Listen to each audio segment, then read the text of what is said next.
So with this video, we are going to focus on the facial bones that we have in our skull. In previous recordings that I've done here on YouTube, and you can search them with my channel, Christina Dotson at Leesville, you will see that I have a video that talks about the cranial bones. These are bones that form what's called your brain cavity. So we have our frontal bone, we have two parietal bones, one occipital bone, two temporal bones, a sphenoid bone, and an ethmoid bone. So if you want to know about what we call the cranial bones, you can go to my YouTube channel and take a look at those. This video is going to focus just on what are called the facial bones, which obviously are going to be the bones of your face. Now, as you can see in this picture, the frontal bone makes up a lot of what you would call half your face, but it's not considered to be a facial bone because it does form part of your brain cavity. But the frontal bone for a lot of people is part of what they think of as their forehead. Now, their forehead is actually called the frontal squamous. It's the flat portion of the frontal bone. We also have what are called superciliary arches.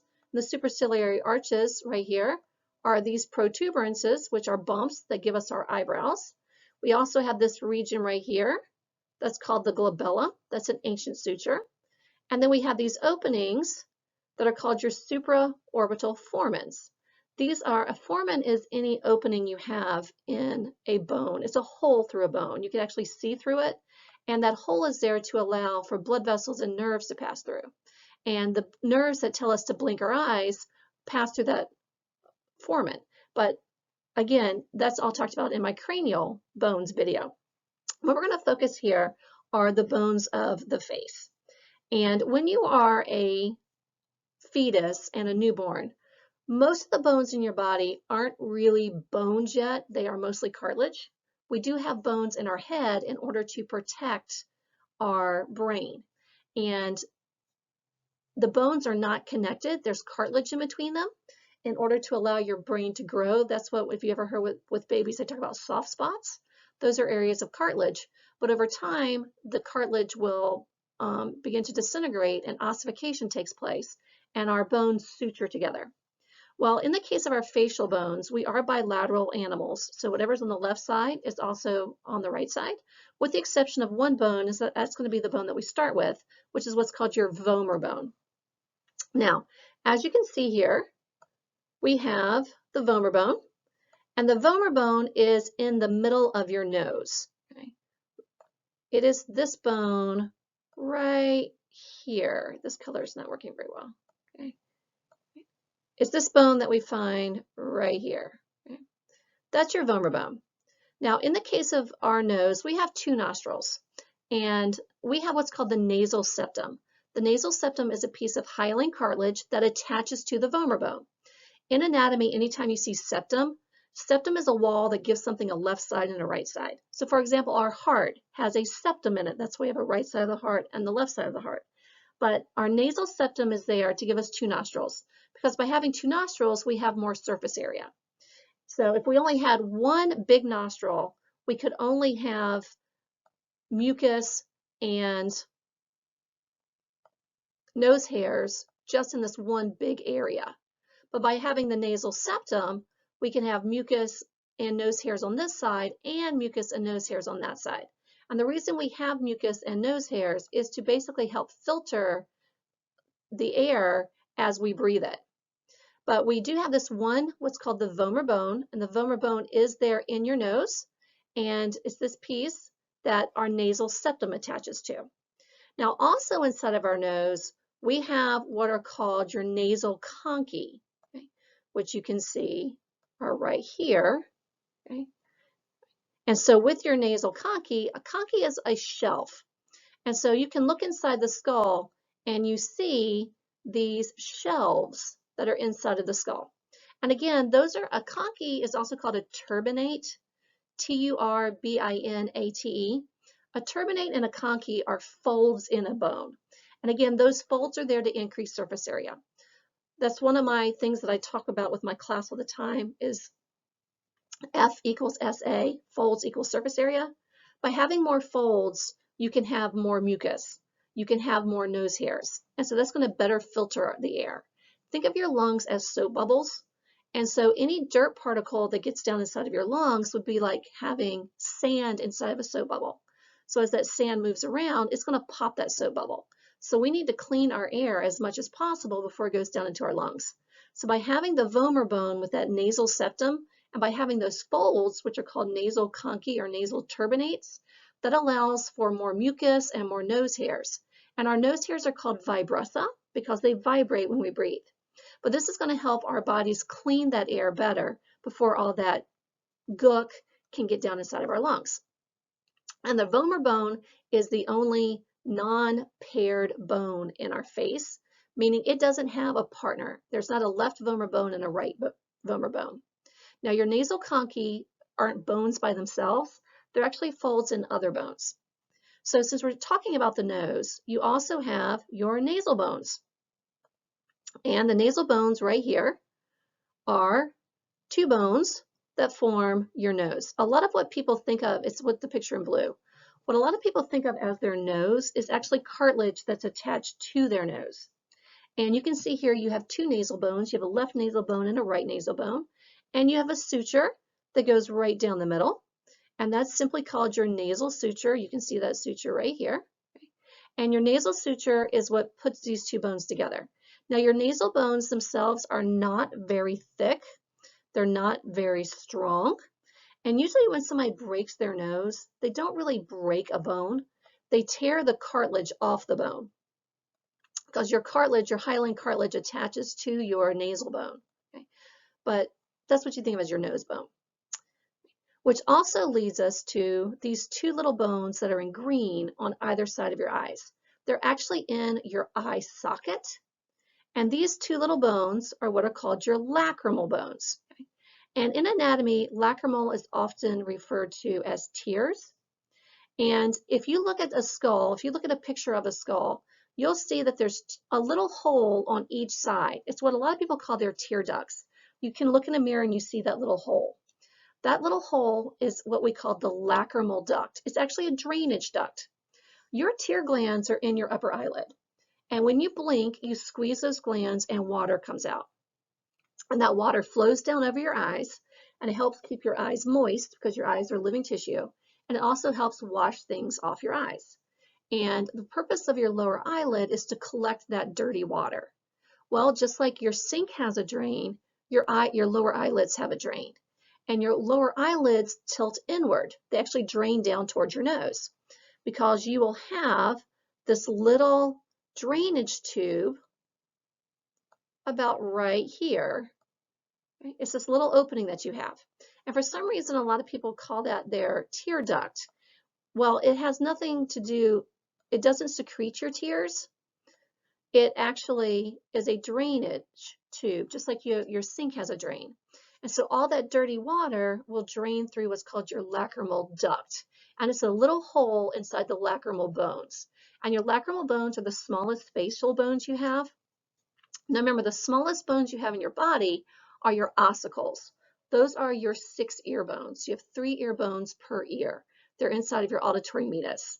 But your lacrimal bones are the smallest bones you have on your face. And they do have this small opening, and it's called the lacrimal duct. And that's where all the dirty water from your eyes drains. And it actually drains down into your sinus cavities.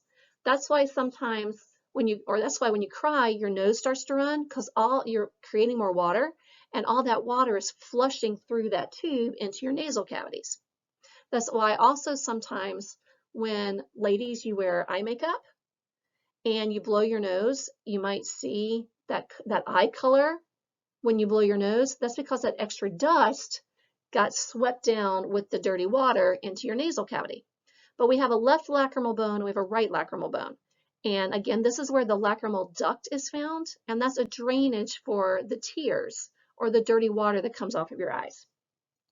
So far we've looked at the vomer bone. You have one of those, your 2 nasal bones, and your 2 lacrimal bones. Now, if you were to take your fingers and form a triangle around your nose, what you would be touching is what's called your maxilla or your maxillary bones. This one right here. That is what we commonly call your upper lip. Now, in the case of your maxillary bones, you do have 2. You have one on the right and you have one on the left.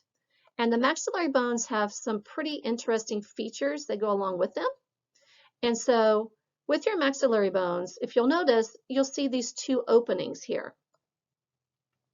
You have an opening right there, and you have an opening right there. Okay? Now, they are openings, so they're what are called foramens. Okay? And remember, foramen is an opening that passes through a bone so that blood vessels and nerves can go through there. Okay? Well, these are called your infraorbital foramens. Infra meaning below, orb referring to your eye socket. Now remember, up here, you have your supraorbital foramen, which means above the eye. And nerves pass through that one that control your upper eyelid that tell you to blink. Well, the nerves that pass through your infraorbital foramens go to your upper teeth and to your lip. If you're in my class, I would show you how to find your infraorbital foramens, because you can kind of tap around and you'll know you hit it because you'll know you hit the nerve because that side of your upper lip will kind of start to tingle like you're at a dentist and they're starting to numb your lips. But if you ever have surgical work or dental work on your front teeth, they'll go up with a needle and they'll put the needle somewhere in this area. They're hitting the nerves that are passing out of that foramen in order to numb you. But your infraorbital foramen is there for nerves and blood vessels to go to your upper teeth and to your upper lip. Now, also in the case of your infraorbital foramens, or with your maxillary bones, okay, remember anywhere you have a suture, such as this one here, okay, you're going to have an indentation. Okay? You have what's called the intramaxillary suture. This is where your two maxillary bones attach to each other. And where we have that suture, we actually have a groove in our bone. So therefore, the muscle that lies over it will indent.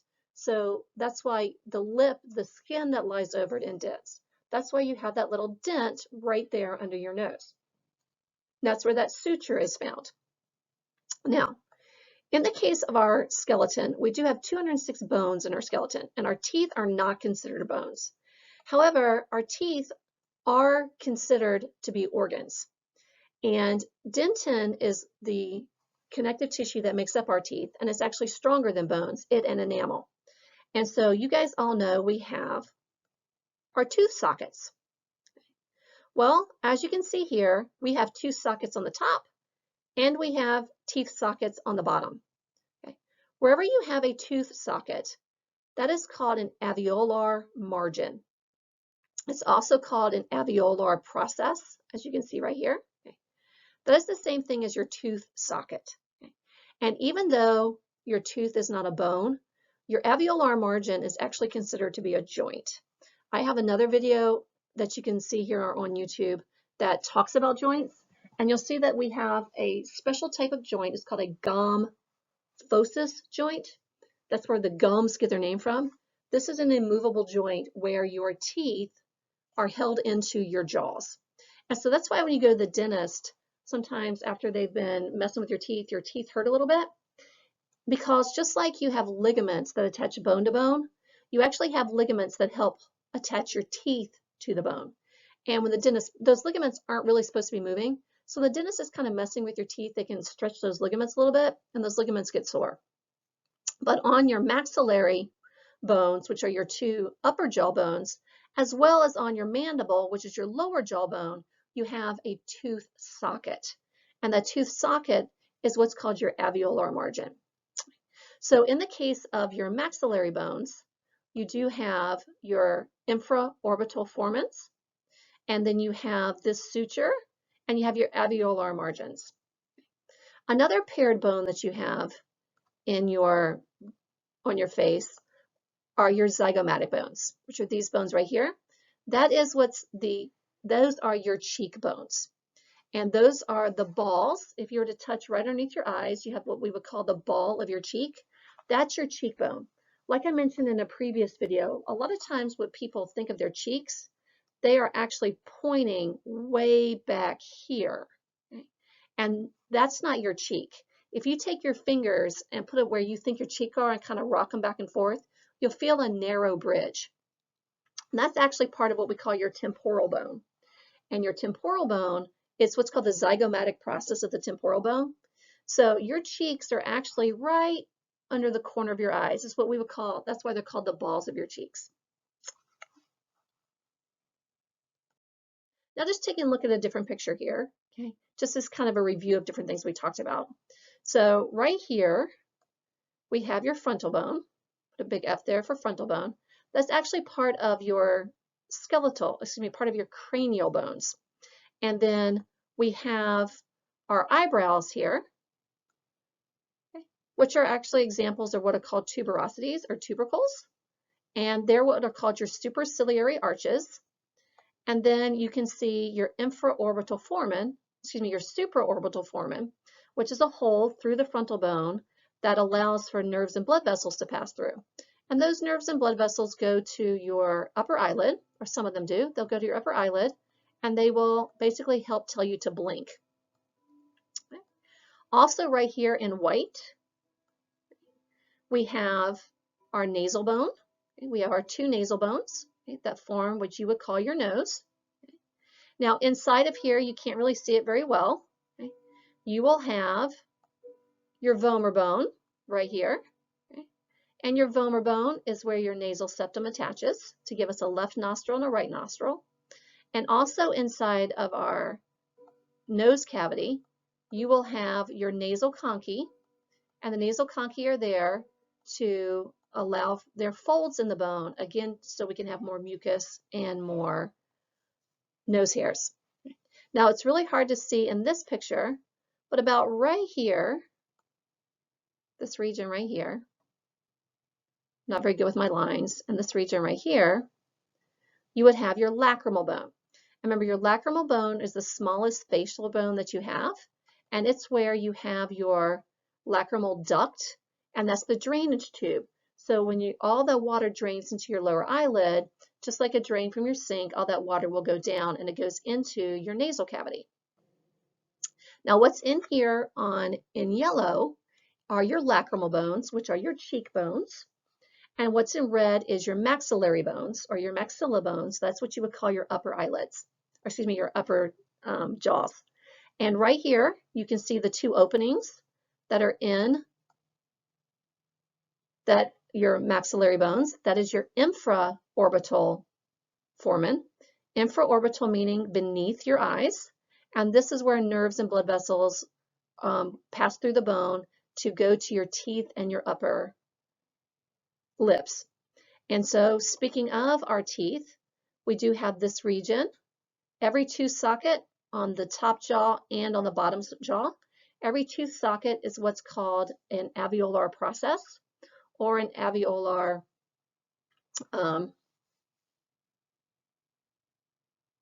my brain just died. I always call it an alveolar process, which was going to lead me to the next thing that I talk about. In another video that I went over, I go over processes and depressions. And a process is usually something that sticks off a bone. The exception to that rule is when we talk about the face. When we're looking at the face, a process lets you, if you see the term process, it lets you know that there is a connection point. So every tooth socket is where a tooth is connecting, every tooth socket is where a tooth connects to your jaw. So each of those would be a process. It is a connection point. A suture mark on your skull would also let you know that you have a process because two bones are beginning to connect with each other. So for example, right here, you have a suture. And so when you look at the name of a process, this one here is the zygomatic bone, and this one here is the maxillary bone. When we're looking at the zygomatic bone, where this part right here, where the zygomatic bone would attach, that would be called the maxillary process of the zygomatic bone. Letting you know that's where the zygomatic bone is attaching to the maxillary bone. On the opposite side right here, that would be the zygomatic process of the maxillary bone. So it can be kind of confusing. But when you see the term process, when we're talking about a face, that lets you know that two bones are coming together or a tooth is going in. Which leads us to The last facial bone you can see from the front, which is your mandible. And the mandible is what you commonly call your jaw. And with your mandible was actually two bones at one time. So we do have a very, very small suture that's found right here. And you can see that we have two openings. Right? Those two openings are called your mental foramens. And your mental foramens, again, they're foramens, so they're holes. They're where nerves and blood vessels pass through. And those nerves and blood vessels will then take information, or it will take nutrients, and those nerves go to your lower lip and your bottom teeth. Now, what you call your chin is commonly called the body. So this region right here is the body of your chin. This one right here is called the body. Right? And what you would call the sides of your jaw is called a ramus, R-A-M-U-S. Now, here's just another picture. This is the skull flipped over. And this is where right here, this region right here, is where your jaw, your mandible articulates with your temporal bone. Articulate means it's going to form a joint. And this is usually covered with cartilage. It would be covered with hyaline cartilage. This is what you would call your jaw joint. Some people call it your temporal mandibular connection, but it is an example of what's called a condyle. A condyle is a smooth area where you have two bones come together to form a joint. And this is where your jaw would connect. Now, just as a review of my cranial video that I did, we've got this big hole right here. That is your foramen magnum. That is where your spine, your spinal cord enters your skull to attach to your brain. Right here, we have what are called your occipital condyles. That's where your head sits on top of your first vertebra. All this back here is your occipital bone. And then what I want to look at now, that's just kind of review, is this bone right here. This is your Palantine bones. You actually have two. You have a left Palantine and a right Palantine. And you can see the Palantine suture that goes right down the middle. And these are what make up the roof of your mouth. You guys have probably heard of what's called the hard palate. If you stick your tongue to the roof of your mouth, it's hard. That's because you're pressing on what are called these Palantine bones. And these Palantine bones will articulate with your maxillary bones, which are your upper jaw. So you've all heard of people who've had a cleft palate, or what's called a hair lip. So if you'll notice in this picture, your Palantine bone here, the suture should be nice and flat. Well, people who have cleft palates, or what are commonly called hair lips, it doesn't suture perfectly, and one tends to overlap the other.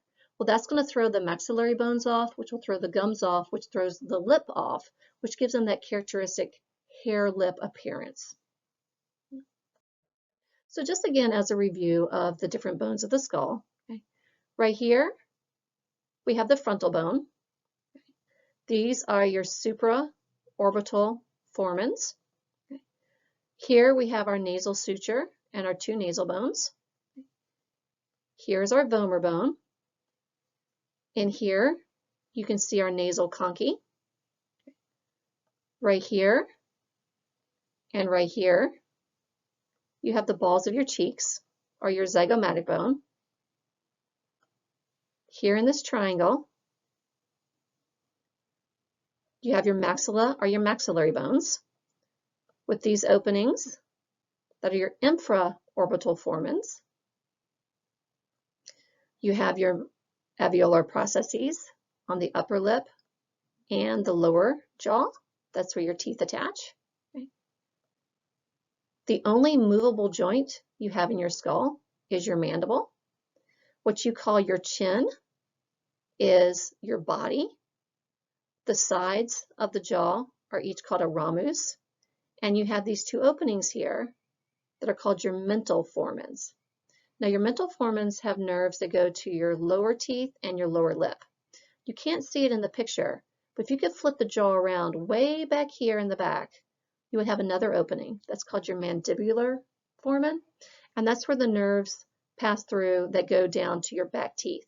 That's why whenever you have to get your back teeth worked on, the dentist goes way back there with a needle they're hitting those nerves that come out of that area. So again, just the same video or the same picture, so you can see the different parts of the skull.